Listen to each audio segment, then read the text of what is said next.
Stock market का नीचे जाना, इंडियन स्टॉक मार्केट का डॉलर का प्राइस जो डॉलर है वो इंक्रीज होना और इंडियन जो रुपी है उसका डिक्रीज होना, वीक होना, प्लस गवर्नर की कौन सी पावर होती है, प्रेसिडेंट की कौन सी पावर है, पार्डनिंग पावर किसके पास है किसके पास नहीं है, इस चीज़ के बारे में आज जानकारी लेंगे, इस चीज़ के बारे में डिस्कस करेंगे। आप वीडियो में जुड़े रहिए, आपको इन सारी चीज़ों के जो क्वेश्चन है वो एक अच्छे वे में एक एनालिसिस करके आपको मिलेंगे। चलिए आज के मई 15 के न्यूज़पेपर की डिस्कशन को स्टार्ट करते हैं। और सबसे पहली जो न्यूज़ है, चीफ ऑफ डिफेंस स्टाफ, इसके बारे में हमें पता होना चाहिए, इस पोस्ट के बारे में हमें पता होना चाहिए, चीफ ऑफ डिफेंस स्टाफ के बारे में। देखते हैं इसके बारे में क्या क्या जानकारी है हमारे पास। Let's start the discussion about CDS। देखिए सबसे पहली चीज़ है जो कारगिल रिव्यू कमेटी बनी 1999 में, सबसे पहले उन्होंने बोला था कि एक सिंगल पॉइंट मिलिट्री एडवाइज़र होना चाहिए जिसका हम नाम रखेंगे CDS, और वो 4 स्टार जनरल होना चाहिए। ठीक है जी। नंबर 3 यहाँ पे पॉइंट है कि जो CDS हैं वो एक्ट करेंगे as a permanent chairman of the chief of staff committee. Extremely important मैं यहाँ पे बात कर रहा हूँ, जो चीफ ऑफ डिफेंस स्टाफ है वो काम करेंगे permanent chairman of the chief of staff committee. फिर उसके बाद में यहाँ पे उनके फंक्शन के बारे में बताया गया है कि greater operational synergy between the 3 services branches, वो Indian military and keep inter services friction to a minimum. ठीक है जी। तो ये बात यहाँ पे बोली जा रही है। कंडीशंस क्या थी? Number 1, not eligible to hold any government office after demitting the office of the CDS। ठीक है जी। Number 2, no private employment without prior approval for the period of 5 years after demitting the office of the CDS। Roles and functions क्या होंगे? इसका question मुझे लग रहा है कि एक जो UPSC है अपकमिंग प्रीलिम्स में पूछेगा, तो आपने फंक्शंस याद रखनी है। Number 1, single point military advice. ठीक है, नंबर 1 है। Number 2, ensure integration of land air sea operations. Number 3, CDS will function as a military adviser to the PM led nuclear command authority. जो NCA है आपको पता है, न्यूक्लियर कमांड अथॉरिटी, उनके जो मिलिट्री एडवाइजर हैं, एडवाइजर यहाँ पे the word adviser is extremely important, please remember. यहाँ पे जो मिलिट्री एडवाइजर हैं उनका काम करेंगे as also have direct command of tri services organisation. ठीक है जी। फिर उसके बाद में वो फंक्शन करेंगे as a principal military adviser. ऊपर हमने बात की न्यूक्लियर कमांड अथॉरिटी के मिलिट्री एडवाइजर, यहाँ पे प्रिंसिपल मिलिट्री एडवाइजर की मैं बात कर रहा हूँ to the defence minister, extremely important, and permanent chairman of the chief of staff committee. देखिए 2-3 पॉइंट जो आपने याद रखने हैं यहाँ पे, एक तो permanent chairman chief of staff committee, number 2 principal military adviser to the defence minister, number 3 nuclear command authority जो कि PM लेड करते हैं उनके मिलिट्री एडवाइजर, और लास्टली वो मेंबर होंगे डिफेंस एक्विजिशन काउंसिल और डिफेंस प्लानिंग कमेटी के। मैं आपको बता दूं जो डिफेंस एक्विजिशन काउंसिल है वो हर एक चीज़ यहाँ पे बताते हैं किस चीज़ के रिगार्डिंग कि कितना कहाँ पे फंड भेजना है, कहाँ पे फंड नहीं भेजना। तो आपने इन पॉइंट्स को याद रखना है, ये एक्सट्रीमली इंपॉर्टेंट पॉइंट्स हैं फॉर द अपकमिंग प्रीलिम्स। ठीक है जी। चलिए नेक्स्ट न्यूज़ की तरफ बढ़ते हैं। जो नेक्स्ट न्यूज़ आज हमने डिस्कस करनी है वो है कि जो साइक्लोन असानी है, उन्होंने क्या किया, जो आंध्र प्रदेश के सॉल्ट फार्मर्स हैं, सॉल्ट फार्मर्स मतलब जो सॉल्ट पैन्स में सॉल्ट की खेती करते हैं, उनके लिए एक मुश्किल उन्होंने पैदा कर दी है। ये जो साइक्लोन असानी है, यहाँ पे बोला जा रहा है कि अगर ये heavy rain induced by Asani has come at the most inopportune time, मतलब इस टाइम पे ये पीक टाइम रहता है, ये हाई टाइम रहता है जिस टाइम पे वो सॉल्ट की जो खेती है वो बहुत ज़्यादा करते हैं। ठीक है जी। तो इस वजह से यहाँ पे ये न्यूज़ आपने याद रखनी है, कई बार मोल्ड करके क्वेश्चन डाला जा सकता है। चलिए नेक्स्ट न्यूज़ की बात करेंगे। आज की जो नेक्स्ट न्यूज़ है वो क्या है, intercepted messages signal grim times for the Jammu and Kashmir. यहाँ पे आपको पता है कोई कश्मीरी पंडित जो थे उनको वहाँ पे हिट किया गया, गोली मार दी गई है ना, उनकी जो किलिंग की गई है, टारगेटेड जिसको हम किलिंग बोल रहे हैं। तो उसके बाद में आर्मी ने एक अच्छे वे से जो टेररिस्ट है उनको भी मार गिराया, लेकिन यहाँ पे एफर्ट्स किए जाने चाहिए। पहली चीज़ तो कि जो एक सेफ एनवायरनमेंट वहाँ पे बन सके सभी लोगों के रहने के लिए। ठीक है, नॉट ओनली वहाँ पे जो लोग पहले से रह रहे हैं या फिर बाद में अभी जो रहने लग गए। तो after the scrap of article 370, ठीक है, या फिर हम बोल सकते हैं कि रिपील ऑफ 370, तो यहाँ पे एक चीज़ जो हम बोलना चाह रहे हैं कि भाई एक सेफ एनवायरनमेंट की बहुत ज़्यादा एक अच्छे वे से ज़रूरत है जो कि होना चाहिए। तो आपने इस चीज़ को याद रखना है। नेक्स्ट अगर हम न्यूज़ की यहाँ पे बात करें तो FCRA के रिगार्डिंग एक्सट्रीमली इंपॉर्टेंट न्यूज़ है, इसके बारे में चर्चा करेंगे, इसके बारे में बात करेंगे। देखिए FCRA है क्या। जो ministry of the home affairs है उन्होंने कॉन्टेक्स्ट किया था कि जो पहले भी न्यूज़ थी कि मदर जो टेरेसा ऑर्गेनाइजेशन सेटअप की हुई है मिशनरीज ऑफ चैरिटी ने, उनकी रीन्यू करने से मना कर दिया था। तो FCRA है क्या, एक लॉ है फॉरेन कंट्रीब्यूशन रेगुलेशन एक्ट। इसमें होता क्या है, जो रेगुलेट करता है रिसिट ऑफ फॉरेन कंट्रीब्यूशंस, मतलब जो हमारी कंट्री में कोई भी ऑर्गेनाइजेशन है, एनजीओ है, अगर वो बाहर से कोई फंडिंग ले रही है तो उस चीज़ को क्या करने के लिए, रेगुलेट करने के लिए यहाँ पे काम होता है। नंबर 2 अगर मैं बात करूं, this act is essential to ensure that such aid does not affect political, internal security और any other situation in India. FCRA सबसे पहले इनेक्ट किया गया इन 1976, ठीक है जी। It was subsequently amended in 2010 and then in 2020 when a slew of new measures were adopted to regulate foreign donations। समझ में आई बात। तो यहाँ पे सबसे पहली बार इनेक्ट किया गया 1976 में, उसके बाद 2010 और 2020। FCRA एप्लीकेबल है to all the associations, groups, NGOs। मतलब यहाँ पे आपने जो चीज़ याद रखनी है कि individuals are permitted to accept foreign contribution without permission of ministry of home affairs. However जो मॉनिटरी लिमिट है फॉरेन कंट्रीब्यूशन की शेल बी लेस देन ₹25,000। यहाँ पे हो क्या रहा था मैं आपको बता दूं, FCRA इस वजह से स्ट्रिंजेंट बनाया गया कि कई ऐसी यहाँ पे NGOs थी जो कि बाहर से फंडिंग लेके हमारे इंडिया के अगेंस्ट काम करती थी। उनकी जो फंडिंग है उसको रोकने के लिए उन्होंने बोला कि इंडिविजुअल है जो वो फॉरेन कंट्रीब्यूशन ले सकता है, लेकिन उसकी लिमिट रहेगी 25,000 तक। और अगर कोई ऑर्गेनाइजेशन लेना चाहते हैं तो उसको पहले एक अच्छे वे से रजिस्टर करवाना पड़ेगा हमारी कंट्री में, तभी वो ले पाएंगे, अदरवाइज नहीं ले पाएंगे, ठीक है जी। तो this is about the FCRA, ठीक है। अब इसके बारे में अगर हम और इन्फॉर्मेशन की बात करें तो 2020 में जो अमेंडमेंट होते हैं उसकी की प्रोविजंस क्या है।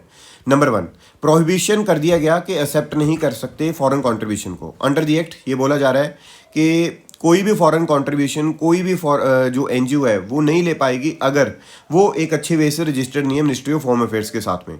और इसमें उन्होंने बोला कि सर्टन पर्सन्स आर प्रोहिबिटेड। कौन कौन से पर्सन प्रोहिबिटेड हैं? एक तो इलेक्शन कैंडिडेट्स, जो इलेक्शन कैंडिडेट्स हैं वो बाहर से फंडिंग नहीं ले पाएंगे। नंबर 2, एडिटर और पब्लिशर ऑफ एनी न्यूज़पेपर, जजेस हो गए, पब्लिक सर्वेंट्स हो गए, मेंबर ऑफ एनी लेजिस्लेचर हो गया, और पॉलिटिकल पार्टीज और अमंग अदर्स। फिर अगर हम बात करें ट्रांसफर ऑफ फॉरेन कंट्रीब्यूशन की, यहाँ पे प्रोहिबिट किया जाता है transfer of foreign contribution to any other person. और ये जो पर्सन है इसका मतलब क्या है? Under the act includes an individual, association और रजिस्टर्ड कंपनी। मतलब किसी भी पर्सन को आप फॉरेन कंट्रीब्यूशन ट्रांसफर नहीं कर सकते। और इस पर्सन में कौन कौन आता है? एक इंडिविजुअल हो गया, एसोसिएशन और रजिस्टर्ड कंपनी। आधार रजिस्ट्रेशन मैंडेटरी कर दिया गया है, ठीक है। तो मतलब अगर कोई आप NGO खोलना चाहते हो तो आपकी जो NGO है उसके लिए आधार आइडेंटिफिकेशन करवाना बहुत ज़्यादा जरूरी है। फिर अगर आगे हम बात करें FCRA अकाउंट, ये जो एक्ट है ये states the foreign contribution must be received only in an account designated by the bank as FCRA account. अब सपोज कर लीजिए यहाँ पे कोई NGO है, उसको एक पर्टिकुलर अकाउंट रखना पड़ेगा जिसको हम FCRA अकाउंट बोलेंगे, जो कि in such branch of the State Bank of India जहाँ पे बोला जाएगा, नोटिफाई जो करेगी सेंट्रल गवर्नमेंट, वहीं पे फंडिंग आ सकती है और कहीं के किसी भी अकाउंट में आप फंडिंग नहीं ले पाओगे। रीन्यूअल ऑफ लाइसेंस, जो लाइसेंस है उसको रीन्यू करवाना पड़ेगा टाइम टू टाइम, ठीक है। और before renewing the certificate to ensure that जो पर्सन है वो एप्लीकेशन लेगा, कोई भी बेनामी ट्रांजेक्शन नहीं की, ठीक है। Number 2, has not been prosecuted और convicted for creating communal tension. फिर number 3, guilty of diversion of mis utilization of funds. Suspension of registration क्या है? अंडर द एक्ट गवर्नमेंट ने बोला may suspend the registration of a person for a period of 180 days, और उसको extend किया जा सकता है एडिशनल 180 डेज के लिए। रिड्यूस कर दी गई है फॉरेन कंट्रीब्यूशन। उन्होंने बोला कि जो पर्सन है वो रिसीव कर सकता है foreign contribution, must not use more than 20%। देखिए अगर 100 रुपीज़ उनके पास आ रहा है तो कई बार क्या होता था कि जो कॉन्ट्रीब्यूशन है, जैसे 100 रुपीज़ आई किसी NGO के पास, तो अभी वो क्या है 20% से ज़्यादा खर्चा ऐसे नहीं निकाल सकते कि डाल सकते या फिर दिखा सकते कि एडमिनिस्ट्रेटिव काम के लिए मेरा पैसा लगे जी 20 रुपये से ज़्यादा नहीं दिखा सकते। पहले क्या होता था, कई NGOs करती थी 100 में से 50 लग गई जी मेरे तो एडमिनिस्ट्रेटिव काम में, 60 लग गई जी एडमिनिस्ट्रेटिव काम में, तो पीछे जो बचता था पैसा वो बोलते थे हमने लोगों पे लगाया। तो अभी 80 रुपीज़ लोगों पे लगाना पड़ेगा, बाकी जो पैसा एडमिनिस्ट्रेटिव चार्जेस में लगा सकते थे, ठीक है जी। चलिए नेक्स्ट न्यूज़ की तरफ बढ़ते हैं। जो नेक्स्ट न्यूज़ है आज हमने जो डिस्कस करना है, देखिए इंडियन गवर्नमेंट ने जो प्रोहिबिट किया है एक्सपोर्ट ऑफ द व्हीट, और ये जो नोटिफिकेशन है वो कौन निकालता है? Ministry of commerce and industry. यहाँ पे आपने जो चीज़ याद रखनी है जो इंपॉर्टेंट है, रशिया यूक्रेन की वॉर होती है जिसकी वजह से ग्लोबल में जो व्हीट सप्लाई है वो कम हो जाती है। अभी इंडिया ने क्या बोला कि भाई हम ग्लोबल में जो व्हीट सप्लाई है वो हम पूरी कर देंगे, लेकिन अभी होता क्या है, जो हमारा डोमेस्टिक प्राइस है खुद का इंडिया का वो इंक्रीज होना स्टार्ट हो जाता है। किस चीज़ का? व्हीट का। नंबर 1। नंबर 2, यहाँ पे और जो चीज़ देखी जा रही थी कि जो हमारी आउटपुट है इस बार की ड्यू टू हीट वेव वो भी कम हो जाती है, और जिस चीज़ की वजह से जो गवर्नमेंट ने एक डिसीजन लिया कि पहले हम अपनी कंट्री का देखेंगे, बाकी फिर बाद में देखते हैं। तो यहाँ पे ये जो चीज़ है वो बैन कर दी गई है, और इसको देखते हुए जो G7 है वो इस चीज़ को कंडेम कर रहा है। वो कहते हैं कि अगर इसी तरह से सारी कंट्रीज हर एक चीज़ को बैन करने लग जाएंगी एक्सपोर्ट को, तो प्रॉब्लम क्रिएट होना स्टार्ट हो जाएगा। चलिए नेक्स्ट न्यूज़ की तरफ चलते हैं। जो नेक्स्ट न्यूज़ हमने आज डिस्कस करनी है, जो कि मैं नॉर्थ कोरिया में हमने पहले भी बात की थी कि एक केस आया था कोविड का, लेकिन अभी जो केस है वो 21 न्यू डेथ्स यहाँ पे देखने को मिल रही हैं। नेक्स्ट न्यूज़ जो हमने डिस्कस करनी है is extremely important. Why are India's foreign exchange reserves falling. जो फॉरेन एक्सचेंज रिजर्व्स हैं, पहली चीज़ तो वो गिर क्यों रहे हैं, वो फॉल क्यों कर रहे हैं, यही इंपॉर्टेंट न्यूज़ हमने स्टार्टिंग में भी मैंने बताया था कि ये हमने डिस्कस करना है। पहली चीज़ यहाँ पे क्या है कि जो हमारे इंपोर्ट्स हैं वो इंक्रीज़ हो रहे हैं और जिसकी वजह से जो हमारे रिजर्व्स है वो कम होंगे। पहला पॉइंट, ठीक है जी, पहला पॉइंट मैं यहाँ पे लिख रहा हूँ अलग से, तो आप स्क्रीनशॉट भी ले पाएंगे बाद में, इंपोर्ट्स की वजह से। Number 2 point, drop in India's forex reserve is believedly to be largely due to steps taken by the RBI. अब इससे होता क्या है, जो डॉलर की वैल्यू है वो इंक्रीज होती है अगेंस्ट दी एसेट्स। उसका ध्यान से एक समझिएगा, डॉलर का जो प्राइस है वो इंक्रीज होता है अगेंस्ट एसेट्स। उसका मतलब क्या है, अगेंस्ट एसेट्स। इस चीज़ का मतलब क्या है, इसके बारे में बात करेंगे। इस चीज़ का मतलब ये है कि अगर डॉलर का प्राइस राइज होएगा, अगर डॉलर का प्राइस इंक्रीज होएगा, डीपी यहाँ पे मैं लिख रहा हूँ डॉलर का प्राइस इंक्रीज हो रहा है against other assets, against other assets, ठीक है जी। लेट्स से यूरो, यूरो के अगेंस्ट इसका प्राइस इंक्रीज हो गया, डॉलर मजबूत हो रहा है यूरो के अगेंस्ट, और हमारे फॉरेक्स रिजर्व में आपको पता है यूरो पड़ा है, ठीक है जी। तो होगा क्या, जो यूरो है उसका प्राइस क्या हो रहा है, डिक्रीज हो रहा है, डॉलर का प्राइस इंक्रीज हो रहा है, लेकिन मेरे फॉरेक्स रिजर्व में तो यूरो भी पड़ा है। तो इस चीज़ की वजह से जो फॉरेक्स रिजर्व है, जो उसकी वैल्यू है वो हमें क्या मिलेगी, डिक्रीज होती नजर आएगी, वैल्यू डिक्रीज होती नजर आएगी। क्लियर हुई बात। और यहाँ पे भी ये लिखा हुआ है, for instance if a portion of the reserves are in the euro, euro depreciate करके यहाँ पे यूरो डिक्रीज हो रहा है against the dollar, this would cause a drop in the value of the forex reserve. समझ में आया बात। और डिक्रीज करने का मतलब क्या है, $1 को लेने के लिए ज़्यादा यूरो पे करने पड़ेंगे। अगर लेट से $1 को लेने के लिए 2 यूरो दिए जा रहे हैं, तो अगर 10 यूरो दिए जाएंगे, 11 यूरो दिए जाएंगे, तो उसमें क्या होगा कि यूरो क्या हो रहा है, डिक्रीज हो रहा है, और जो डॉलर है वो मजबूत होता हमें नजर आ रहा है। नंबर 3 यहाँ पे और जो पॉइंट है, आरबीआई का एम क्या था, RBI policy to allow the rupee to find its natural value. हाँ, यहाँ पे एक जो इंपॉर्टेंट चीज़ है, हमेशा जो आरबीआई है वो नेचुरल वैल्यू जो है रुपी की वो ही मेंटेन करने में विश्वास रखती है, कि जो मार्केट वैल्यू है वो ऐसा नहीं है कि भाई मैं फॉरेक्स रिजर्व से निकाल के, अब सपोज कर लो $1 का प्राइस है, $1 को लेने के लिए हमें 60 रुपीज़ पे करने पड़ते हैं, लेकिन $1 को अगर $1 को लेने के लिए अगर हम 74 रुपीज़ पे करें, तो इसका मतलब क्या है, डॉलर इंक्रीज हो रहा है और जो रुपी का वैल्यू है वो डेप्रिशिएट हो रही है। इस चीज़ को कंट्रोल करने के लिए जो आरबीआई उसकी नेचुरल वैल्यू पे ही काम करता है। लेकिन हाँ, अगर मार्केट बहुत ही ज़्यादा वॉलेटाइल हो जाए, मतलब बहुत ही ज़्यादा हिल जाए, एकदम से $1 अगर 60 का है, $1 हम एकदम से 70 का हो जाए या फिर 80 का हो जाए, इस केस में जो आरबीआई वो एक्शन लेगा, अदरवाइज एक्शन नहीं लेता। फिर उसके बाद में अगर हम यहाँ पे बात करें, तो यहाँ पे बोला गया है what determines the rupee value. कौन सी ऐसी चीज़ है जो रुपी की वैल्यू डिटरमिन करती है। देखिए, जो रुपी की वैल्यू है वो डिटरमिन करता है, नंबर 4 पॉइंट यहाँ पे मैं लिख रहा हूँ, रुपी की वैल्यू जो डिटरमिन करता है वो करता है demand and supply. Demand and supply इसकी वैल्यू को डिटरमिन करते हैं, इसको ध्यान से समझिएगा। अब डिमांड और सप्लाई का खेल क्या है देखिएगा। अब सपोज करके चलते हैं, जो डॉलर है उसकी डिमांड इंक्रीज होगी, और डिमांड इंक्रीज होगी क्यों, कि हमारी कंट्री में डिमांड इंक्रीज हो रही है, डॉलर मांग रहे हैं सारे लोग।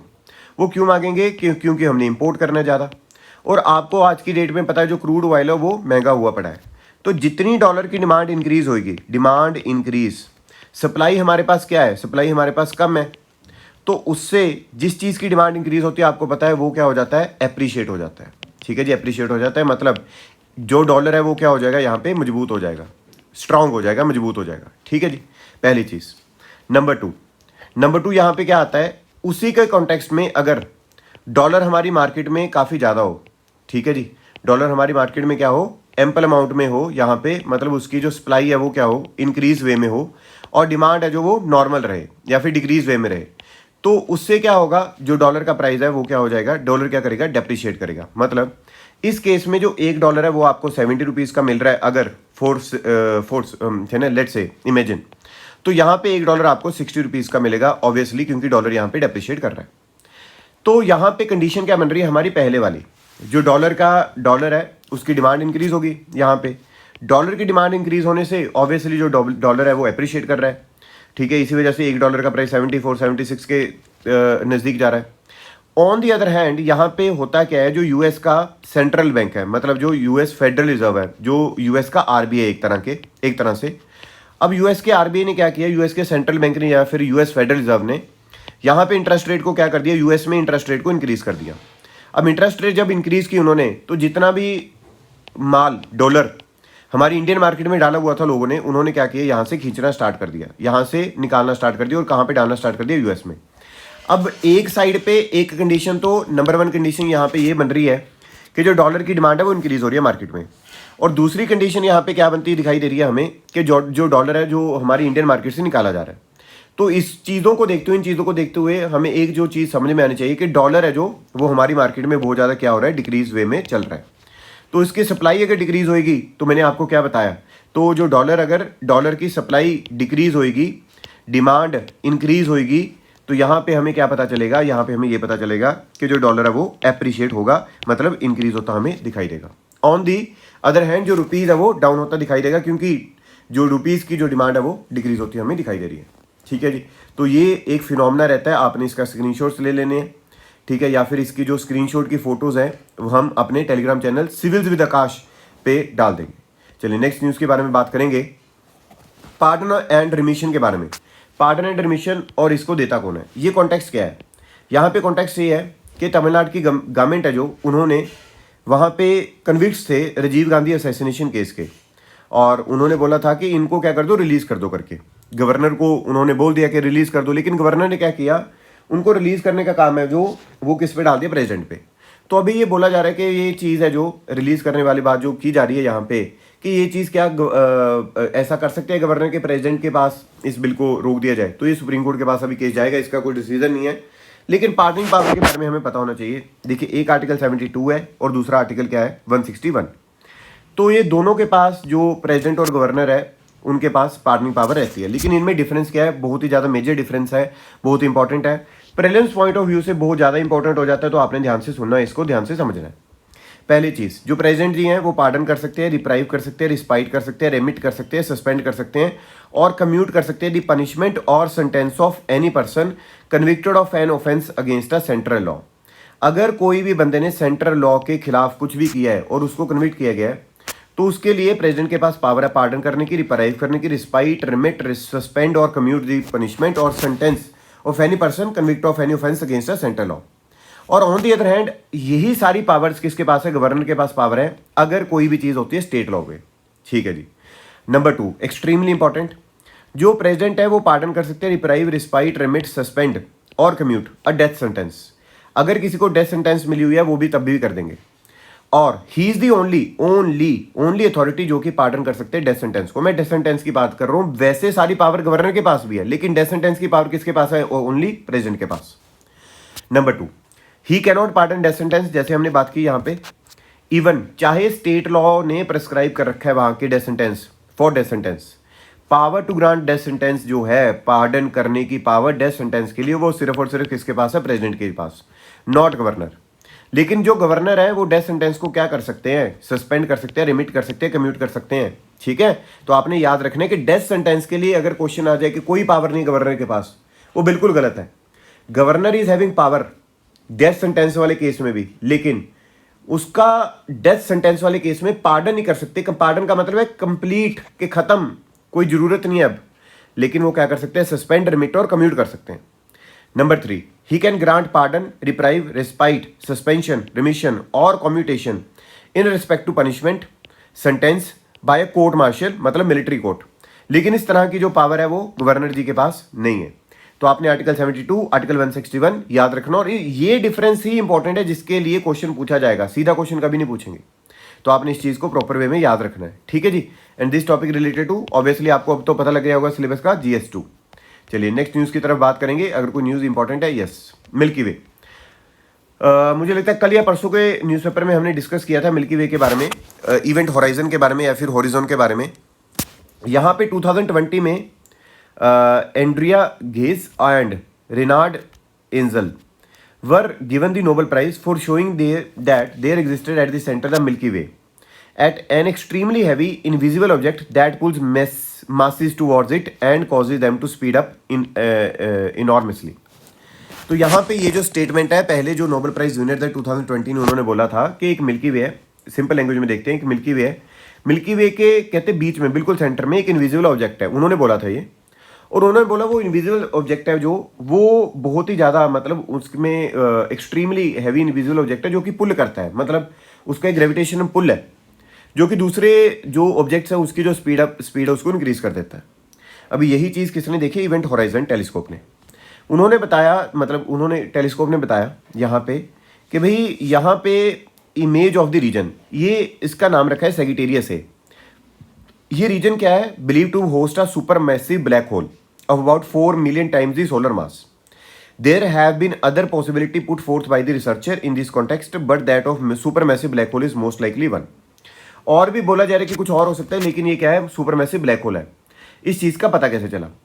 इस चीज़ का पता ऐसे चलता है, जो इवेंट होराइजन टेलीस्कोप है, एक सिंगल टेलीस्कोप नहीं है, 8 पावरफुल टेलीस्कोप है जो कि इकट्ठे मिलकर जो काम है वो करते हैं।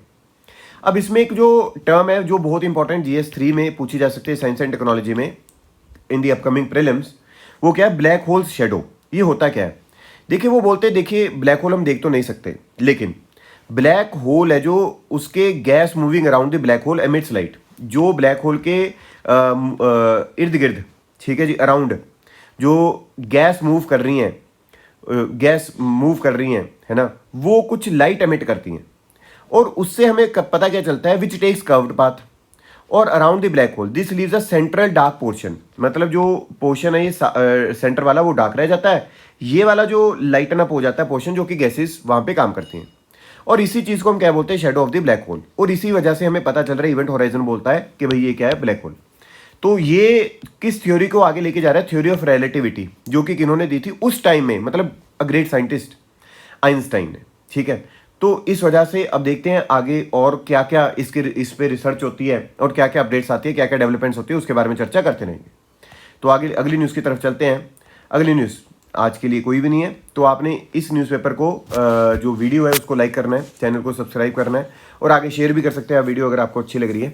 तो ये जो इंपॉर्टेंट दो हैं यहाँ पे आपने याद रखने, इसकी जो पिक्चर्स है, इसकी जो फोटोज़ है आपको कहाँ पे मिलेंगी? Civils with Akash Telegram channel, आप उसको ज्वाइन करिए। वहाँ पे मेंस के क्वेश्चन के मॉडल आंसर भी आपको मिलेंगे। मेंस का आंसर आज छुट्टी है, संडे, ठीक है। और आपने हमारी जो वीडियो है उसको लाइक ज़रूर करना है, क्योंकि अभी जो यूट्यूब का एल्गोरिथम है वो थोड़ा मुश्किल सा हो गया। अगर आप वीडियो देखते हो लाइक नहीं करते हो, उसको लगता है डिसलाइक है, ठीक है। तो आपने लाइक करने की कोशिश करनी है। Thank you so much.